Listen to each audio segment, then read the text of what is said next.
பொருட்கள் கிளியரா தெரியலனா எதை துடைக்கிறீங்க சொல்லுங்க?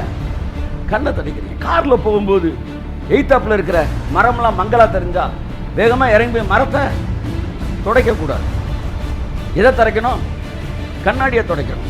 அப்ப வியாதியோடு ஒருவன் இருக்கும்போது என் மனம் என்ன சொல்லுதுன்னா, அவனுக்கு ஜெபிக்க சொல்லுது, ஆண்டவரே அவனை சுகமாக்குங்கன்னு. ஆனா உண்மை என்னவென்றால், அவர் தழும்புகளால் நாம் சுகமாகி இருக்கிறோம். ஆனா இப்ப தெரிகிறது வேற மாதிரி தெரியுது. அப்ப எதைத்தான் துடைக்கணும்? கையா தட்டுங்க. தொடச்சு திரும்ப பாரு. திரும்ப வியாதி இருக்கிற மாதிரி திரும்ப தொட.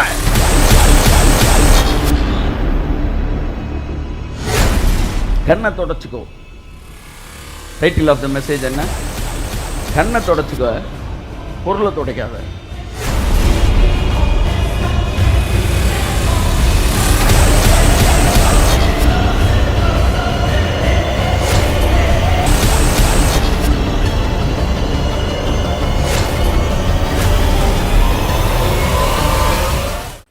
ஒரு வசனத்தை வாசித்து இந்த நாளின் செய்திக்குள்ளாய் கடந்து செல்வோம். ரோமர் 12ஆம் அதிகாரம் 2ஆம் வசனம். நீங்கள் இந்த பிரபஞ்சத்திற்கு ஒத்த வேஷம் தெரியாமல், நீங்கள் இந்த பிரபஞ்சத்திற்கு ஒத்த வேஷம் தெரியாமல் தேவனுடைய நன்மையும் பிரியமுமான பரிபூர்ணமான சித்தம் இன்னதென்பதை பகுத்தறியத்தக்கதாக உங்கள் மனம் புதிதாகிறதினாலே மறுரூபமாகுங்கள். ஆமென்.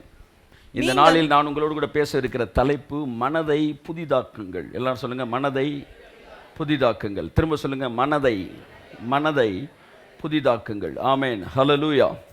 ஸோ என்கிற ஏற்கனவே அடிக்கடி நீங்கள் கேட்டிருக்கிற வார்த்தையாக இருக்கலாம். ஆனால் நிச்சயமாக ஆவியானவர் நீங்கள் கேட்காத பல விஷயங்கள் இன்றைக்கு பேசுவார் என்று நான் நம்புகிறேன். கர்த்தர் நல்லவர். ஆமென். மறுபடியும் வாசிப்போம்.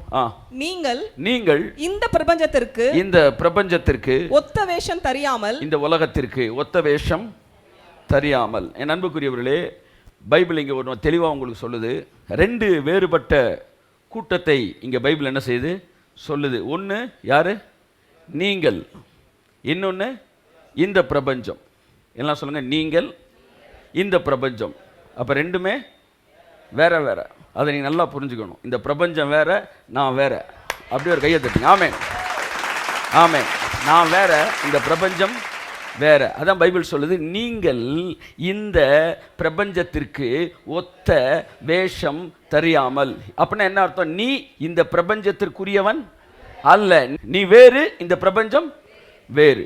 அப்ப இந்த பிரபஞ்சத்தில் நடக்கிற பல காரியங்கள் உனக்கு நடக்க வேண்டிய அவசியம் இல்லை. உனக்கு நடக்கும் என்றால் நீ வேறு, இந்த பிரபஞ்சம் வேறுன்னு பைபிள் சொல்லியிருக்காது. இந்த பிரபஞ்சத்திற்குரியவர்களாகிய நீங்கள் அப்படி வந்திருக்கும். ஆனால் பைபிள் தெளிவாக சொல்லுது, நீங்கள் வேறு, இந்த பிரபஞ்சம் வேறு. அதனால நீங்கள் இந்த பிரபஞ்சத்தில் நடக்கிறது போலவே உங்கள் வாழ்க்கையில் நடப்பதற்கு நீங்கள் அனுமதித்து அதற்கு ஒத்த வேஷம் இந்த பூமியிலே தரிக்காமல். ஒத்த வேஷம்னா நீங்கள் ட்ரெஸ்ஸிங்கை பேசக்கூடாது. அப்படி பார்த்தா நீங்கள் பேண்ட் ஷர்ட்டே போடக்கூடாது. ஏன்னா அவங்க பேண்ட் ஷர்ட்டை தான் போட்டிருக்காங்க. நீங்கள் சேலை கட்டக்கூடாது, அவங்களும் சேலை கட்டுறாங்க. நீங்கள் எல்லாம் வேறு ஏதாச்சும் வித்தியாசமாக பண்ணோம்னா காட்டுவாசியல் மாதிரி தான் ட்ரெஸ்ஸை போட்டுருவோம். அப்பவும் காட்டுவாசியில் 4 பேர் இறங்கி வந்துடுவாங்க, என்ன எங்கே ட்ரெஸ்ஸை போட்டுருவீங்கன்னு. அப்போ ஒத்த வேஷம்னு ஒன்று நீங்கள் என்ன வந்துடக்கூடாது. இது கிடையாது. ஒத்த வேஷம் என்பது அவர்களுடைய லைஃப் பேட்டர்ன், அவங்களுடைய வாழ்க்கை முறை, அவங்க வாழ்க்கையில் இருக்கிற பிசாசின் கிரியைகள். அதே போல் உன் வாழ்க்கையிலும் நடப்பதற்கு நீ அனுமதித்தால் நீ ஒத்த வேஷம் தரிக்கிறாய். ஏற்கனவே நம்ம பேசியிருக்கிறோம். ஸோ ஒரே ஒரு விஷயத்தை நீ புதுசாக சொல்ல விரும்புகிறேன். என்னென்னா, 2 வேறுபட்ட கூட்டம்.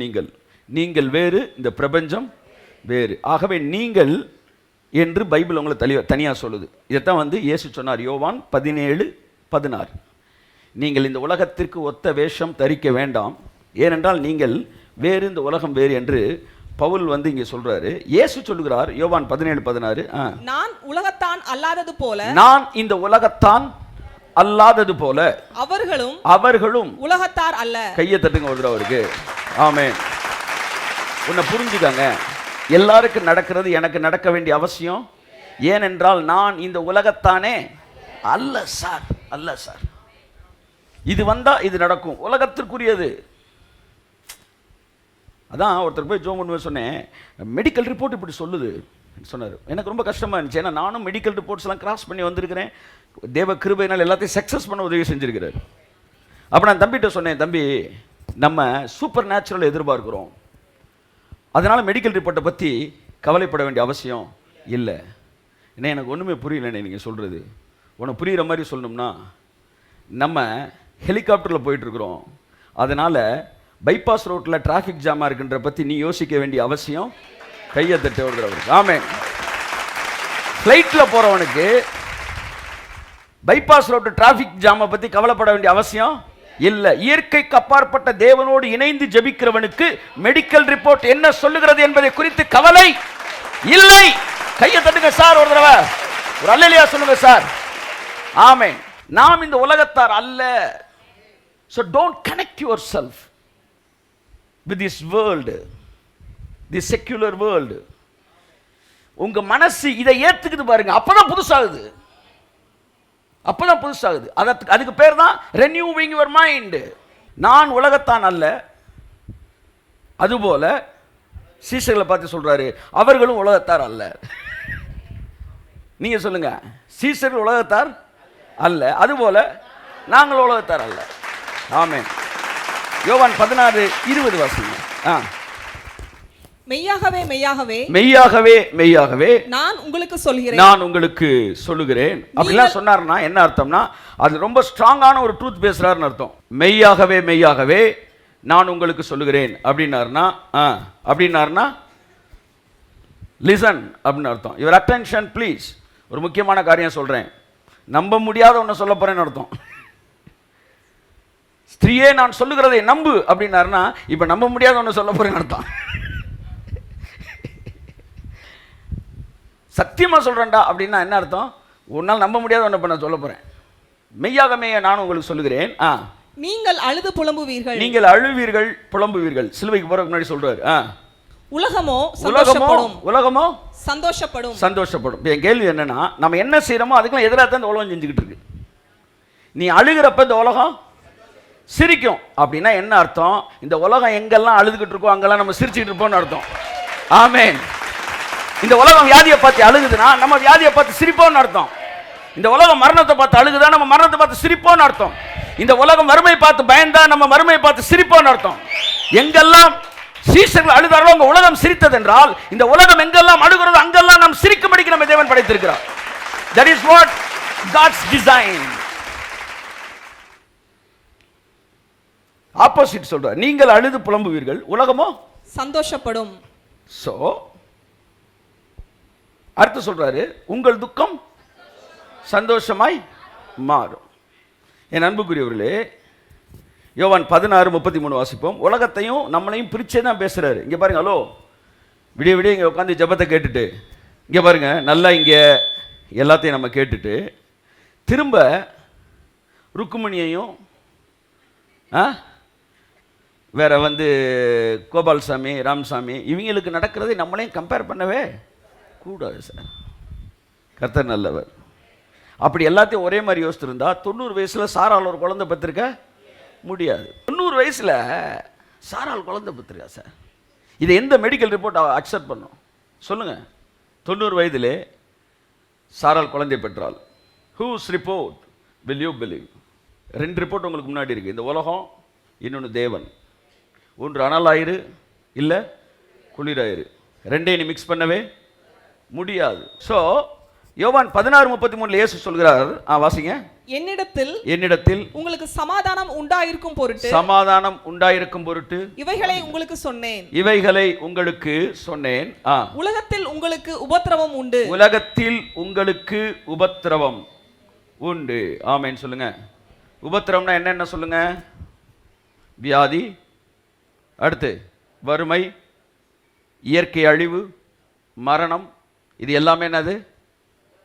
உபத்திரவம். உலகத்திலே உபத்திரவம் உண்டு. ஏன்னா இந்த உலகத்தின் அதிபதி ஒருத்தன் இருக்கிறான். அந்த உலகத்தின் அதிபதி என்ன இந்த உலகத்துக்கு தரானோ அது அந்த உலகத்தில் இருக்கும். உங்களுக்கு உபத்திரவம் சொன்னாரா, உலகத்தில் உபத்திரவம்னாரா? நிறைய பாஸ்டே இதை பற்றி பிரசங்கம் பண்ணுறாங்க. உலகத்தில் உபத்திரக்க தான் சார் செய்யும். ஆனால் 4 வருஷத்துக்கு முன்னாடி சொன்னார், நீங்கள் உலகத்தார் அதை நீ படிக்கலையான்னு நான் கேட்குறேன். உலகத்திலே உபத்திரவம் உண்டு, நானும் அந்த உபத்திரவத்தை சகித்தேன் அப்படின்னாரா? நானோ உலகத்தை, கை தட்டுங்க. நீங்க சகிக்கணுமா ஜெயிக்கணுமா சொல்லுங்க? நீங்க சகிக்கணுமா ஜெயிக்கணுமா? ஜெயிக்க வேண்டும். ஏனென்றால் இயேசு சொன்னார், நான் உலகத்தை ஜெயித்தேன். அப்ப நான் கேட்கிறேன், பற்றாக்குறை இந்த உலகத்தில் இருக்கு. அப்ப நீங்க என்ன செய்யணும்? பற்றாக்குறையை அங்கீகரிக்கணுமா? பற்றாக்குறையை ஜெயிச்சு செழிப்பை கொண்டு வரணுமா? பற்றாக்குறையை ஜெயிப்பதென்றால் என்ன? செழிப்பை கொண்டு வருவது. வியாதியை ஜெயிப்பதென்றால் ஆரோக்கியமாய் வாழ்வது. இயற்கை அழிவு இந்த உலகத்தில் இருக்கு. இயேசுக்கு எதிராக வந்துச்சா வரலையா சொல்லுங்க? வந்துச்சா வரலையா? வந்துச்சு. எத்தனை தடவை வந்துச்சு? அவர் எப்பெல்லாம் படகுக்கு போனாரோ, படகுல போகும்போது அவருக்கு எதிராக த ரோரிங் வேவ்ஸ் பயங்கரமாக எந்திரிச்சு நின்றுச்சு. உடனே அவர், ஆண்டவரே நாங்கள் என்ன செய்கிறோம்? சித்தத்துக்கு ஒப்பு கொடுக்குறோம். இல்லை, சுனாமி கடவுள் தான் அனுப்புனார்ன்றியே, அப்போ அங்கே வந்த சுனாமியும் கடவுள் தான் அனுப்பியிருக்கணும். பிதாவையும் கரத்தில் ஆவியை ஒப்பு கொடுக்குறேன்ற வசனத்தை எங்கே சொல்லியிருக்கணும்? அவர் சொன்னார், ஏய் தம்பி, நீ அங்கேருந்து வரலப்பா. ஆமாம், ஏனென்றால் தேவன் அதை தருகிறவர் அல்ல. திருடன் திருடவும் கொல்லவும் அழிக்க வருகிறான். தேவனோ ஜீவன் உண்டாயிருக்கவும் அது பரிமாணப்படம் வந்தார். ஆகவே இதை நான் அங்கீகரிக்க முடியாது என்று சொல்லி எதிர்த்து நின்று ஜெயித்தார். என்ன சொல்றாரு? நான் எதையுமே அங்கீகரிக்கலடா, இந்த உலகத்தோட பேட்டனுக்கு ஏற்ற மாதிரி நான் மாத்திக்கல, நான் அதை எல்லாத்தையும் நான் மாத்தினேன், நீயும் மாத்து. அக்செப்ட் பண்ணாத. ஏன்னா இந்த உலகத்துக்குரியவன் நீ அல்ல. இந்த உலகம் கொடுக்குற பேட்டர்ன், இந்த உலகம் கொடுக்குற டிசைன், இந்த உலகம் கொடுக்குற ரூல்ஸ் அண்ட் ரெகுலேஷன்ஸ், இந்த உலகம் சொல்கிற இந்த எதிர்மறையான காரியங்கள், இவைகள் எல்லாம் உங்களை மேற்கொள்ள முடியாது. ஏனென்றால் நீங்கள் இந்த உலகத்திற்குரியவர்கள் அல்ல. அதை மனசில் ஸ்ட்ராங்காக நீங்கள் வச்சுக்கணும். ஒரு மனதிலே, உங்கள் மனதிலே ஒரே ஒரு விஷயம் ரொம்ப ஸ்ட்ராங்காக இருக்கணும். அது என்னவென்றால், நான் இந்த உலகத்திற்குரியவன் அல்ல என்பதுதான். இந்த ஒரே ஒரு விஷயம் உங்கள் மனதில் இருந்தது என்றால், உங்கள் வாழ்க்கையே வேற ஒரு டிசைனில் என்ன செய்யும்? மாறும். இப்போ நம்மளே அறியாமல் இந்த உலகத்தில் நடக்கிற பல விஷயங்களை நம்ம அங்கீகரிச்சுக்கிட்டே இருக்கிறோம். அதனால் அது நம்ம மேலே என்ன செஞ்சுக்கிட்டே இருக்கு? வேலை பார்த்துக்கிட்டே இருக்கு. ஆனால் என்னைக்கு ஒட்டு இல்லை உறவு இல்லை என்கிற இடத்துல அதை அறுத்தெறிகிறீர்களோ, அப்பொழுது தேவனுடைய வல்லமை முழுமையாக உங்கள் வாழ்க்கையிலே கிரியை செய்ய ஆரம்பிக்கும். உங்கள் வாழ்க்கையில் மிகப்பெரிய காரியங்களை நீங்கள் என்ன செய்ய அனுபவிக்க ஆரம்பிப்பீர்கள். இந்த உலகத்தில் உரியவன் நான் அல்ல. அதை எப்பவுமே நீங்கள் என்ன செய்யக்கூடாது? மறக்கக்கூடாது. யோவான் 14:22 சீஷன் ஒருவன் இயேசுவை பார்த்து பேசுகிறான். வாசிப்போம். ஸ்காரியோத் அல்லாத யூதா என்பவன் அவரை நோக்கி, ஆண்டவரே, நீர் உலகத்துக்கு உம்மை வெளிப்படுத்தாமல் எங்களுக்கு உம்மை வெளிப்படுத்த போகிற காரணம் என்ன என்றான். பாத்தீங்களா? நீர் உலகத்துக்கு உம்மை வெளிப்படுத்தாமல் எங்களுக்கு உம்மை வெளிப்படுத்த வேண்டிய காரணம் என்ன? அப்படின்னா என்ன அர்த்தம்? உலகம் வேற, நாங்கள் வேற. நாங்கள் ரொம்ப தெளிவாக இருந்தாங்க. சீஷர்கள் ரொம்ப தெளிவாக இருந்தாங்க. என்னன்னா, உலகம் வேற, நாங்கள் வேற. நீர் உலகத்துக்கு உம்மை வெளிப்படுத்தாமல் எங்களுக்கு உம்மை வெளிப்படுத்த அப்படின்னு சொல்றான்னா என்ன அர்த்தம்னா, தன்னை குறித்து அவனுக்கு ஒரு தெளிவான பிக்சர் இருந்துச்சு. நீங்க அந்த மனநிலையிலே எப்பவுமே இருங்க. we are the citizen of heaven. நாம் பரலோகத்தின் குடிமக்கள். நம்ம வேற ஒரு ஊரில் வாழ்ந்துக்கிட்டு இருக்கோம் சார். வேற ஒரு ஊரில் வாழ்ந்துக்கிட்டு இருக்கிறோம். இந்த ஊரில் இருக்கிற அதிபதி நம்மளை தாட்டியம் பண்ண முடியாது. கை தட்டுங்க ஒருத்தவருக்கு. ஆமென். ஸோ சீஷர்களுக்கும் இயேசுவுக்கும் ஒரு தெளிவான பிக்சரை தேவன் கொடுத்திருந்தார். என்னன்னா, நாம் இந்த உலகத்துக்குரியவர்கள் அல்ல என்பதுதான். ஸோ நீங்கள் உலகத்துக்குரியவர் அல்ல என்றால் நீங்கள் ஒத்த வேஷம் தரிக்க வேண்டிய அவசியமும் இல்லை. நம்முடைய மனது இதெல்லாம் கேட்குறப்ப என்ன ஆகும்னா புதுசாகும். ஆமேன் சொல்லுவோம். ஆமேன். ஸோ அந்த வசனத்தை திரும்ப வாசிங்க. ரோமர் 12:2 தொடர்ந்து போவோம். நீங்கள் இந்த பிரபஞ்சத்திற்கு ஒத்த வேஷம் தெரியாமல், இந்த பிரபஞ்சத்திற்கு ஒத்த வேஷம் தெரியாமல், தேவனுடைய நன்மையும் பிரியமும் பரிபூர்ணமுமான சித்தம். பாத்தீங்களா? தேவனுடைய சித்தம் அப்படின்னு ஒண்ணு என்ன நினைச்சிடக்கூடாது. அடி வாங்குறது, மிதி வாங்குறது, வறுமையில் இருக்கிறது, வியாதியில் இருக்கிறது, இது எல்லாமே தேவனுடைய சித்தம் அப்படின்னு நினைச்சிடக்கூடாதுன்றக்காக அந்த சித்தத்துக்கு முன்னாடி ஒரு அட்ஜெக்டிவ் போடுறாரு. என்னது? தேவனுடைய நன்மையும் பிரியமும். அப்ப சித்தம்னாலே என்னதான்? நல்லது சார்.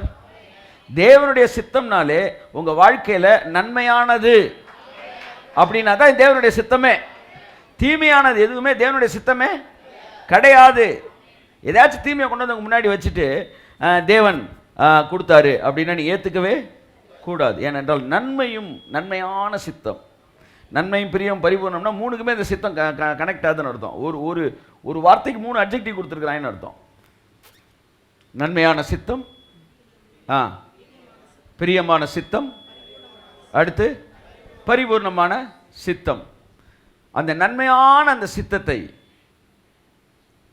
நீங்கள் பகுத்தறியத்தக்கதாக உங்கள் மனம் புதிதாகிறதுனாலே நீங்கள் என்னவாகுங்கள்? மறுரூபமாகுங்கள். ஒரு ஆமென் சொல்லுவோம்.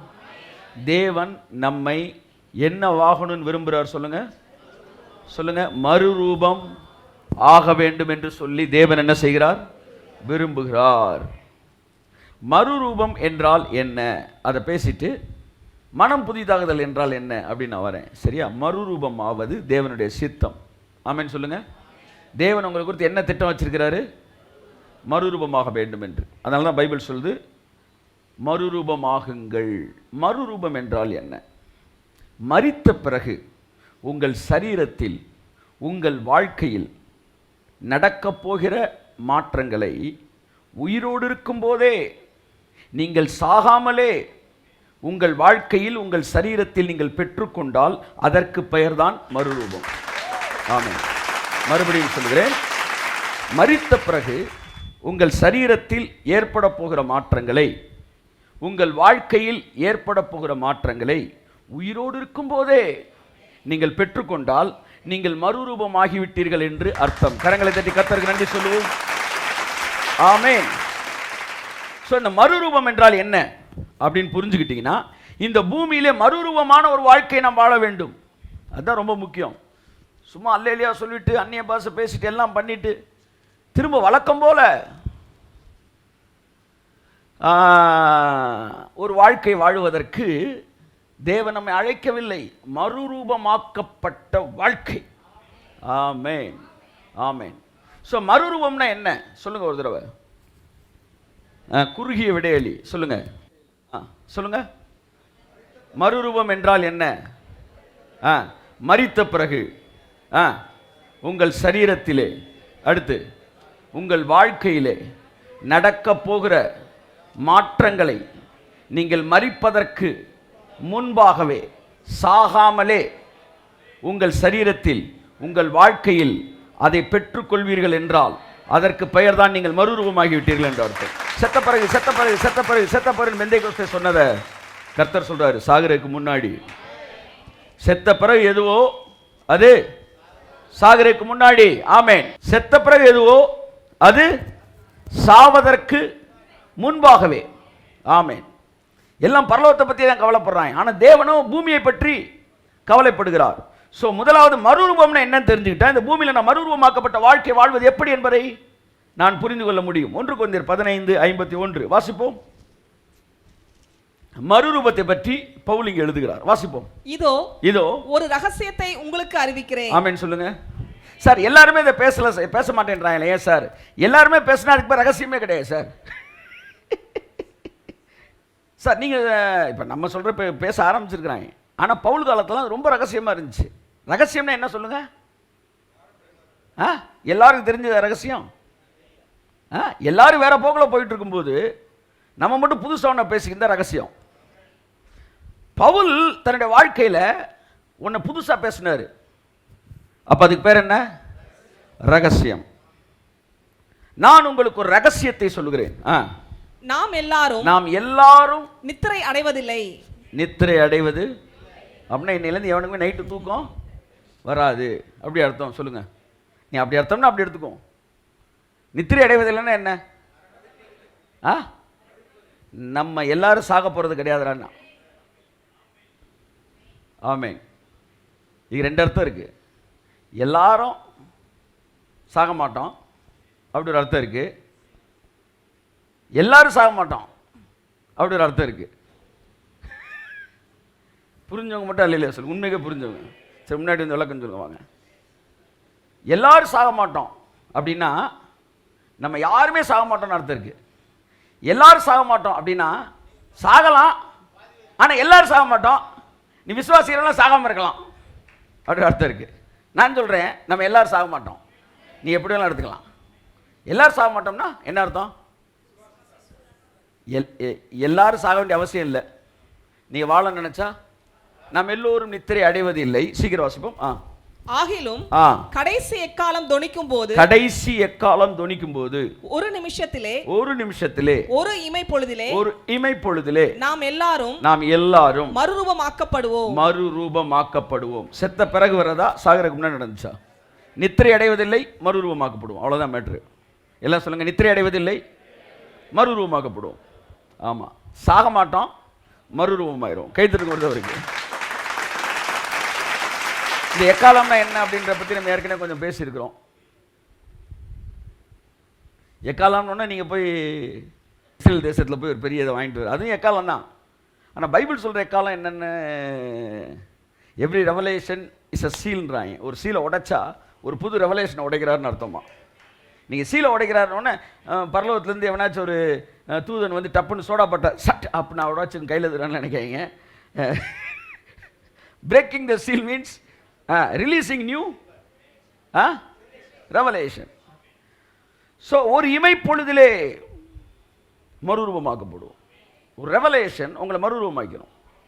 இப்போ மறுரூபமாக்கப்படுறது என்னன்னு பேசுகிறோம். பவுல் சொல்கிற வச்சு பார்க்கும்போது சாகருக்கு முன்னாடி நடக்கிறதுக்கு பேர் தான் மறுரூபம். இருக்கீங்களா? ஆமாம், வாசிமா. எக்காலம் தொனிக்கும், அப்பொழுது மரித்தோர் அழிவில்லாதவர்களாய் எழுந்திருப்பார்கள். அது வேற. நாமும் மறுரூபமாக்கப்படுவோம். ஆமென் சொல்லுங்க. மரித்தோர் வந்து எழுந்தா, அதுக்கு பேர் மரித்தோர் எழுந்திருப்பது. அதே ப்ராசஸ் இப்ப நமக்குள்ள நடந்துருச்சுன்னா மறுரூபமாக்கப்படுறது. கை தருங்க. ஆமென். பரிசுத்த ஆவியானவர் அந்த கண்களை திறந்து விதையாய் வசனத்தை விழ வைத்து விருட்சமா எழும்ப வைப்பாராக. ஆமென். அப்ப மறுரூபமாக்கப்படுறதுலாம் என்ன? 53 வாசிங்க. அழிவுள்ளதாகிய இது அழியாமையும் சாவுக்கேதுவான இது சாகாமையும் தரித்துக் கொள்ள வேண்டும். தரித்துக் கொள்வதே மறுரூபம். கரங்களை தட்டி ஆமென். வியாதியுள்ள உலகத்திலே இயேசு உலகத்தை ஜெயித்தார். ஆமென். இயேசு உலகத்தை ஜெயித்தார். நாமும் ஜெயிப்பதற்கு அழைக்கப்பட்டிருக்கிறோம்.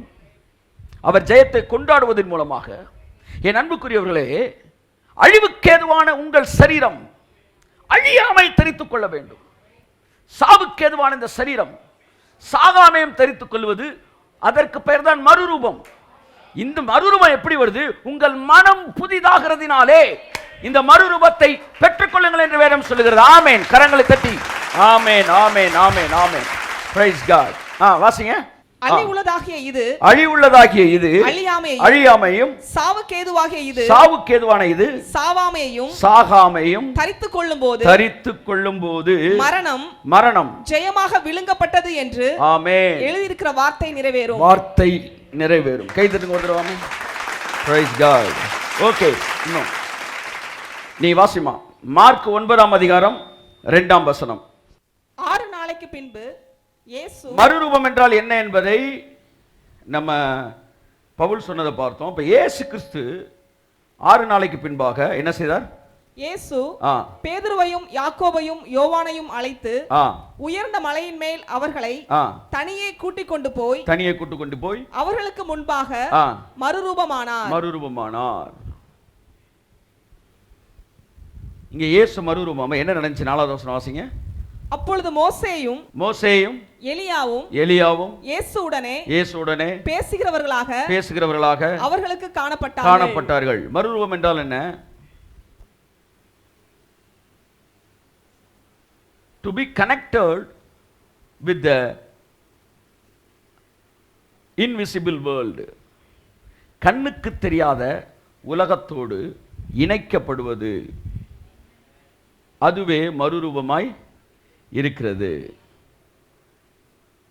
இங்க என்ன நடந்துச்சுன்னா, செத்தவங்க எலியா, மோசே, இவங்க எல்லாம் தேவன் வந்து பார்த்து அந்த உலகத்தோட கனெக்ட் ஆயிட்டாரு.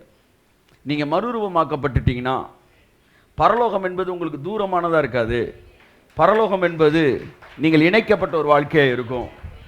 அவன் வந்து எலியாவையும் மோசையும் பார்த்தப்ப அப்படியே கால் இல்லாமல் வந்து விக்ரமாதித்தன் கதையில் வர வேதாளம் மாதிரி என்ன செய்யலை இல்லை. அந்த பேய் எல்லா படத்துலையும் ஒரே வேலையை தான் பார்க்குது.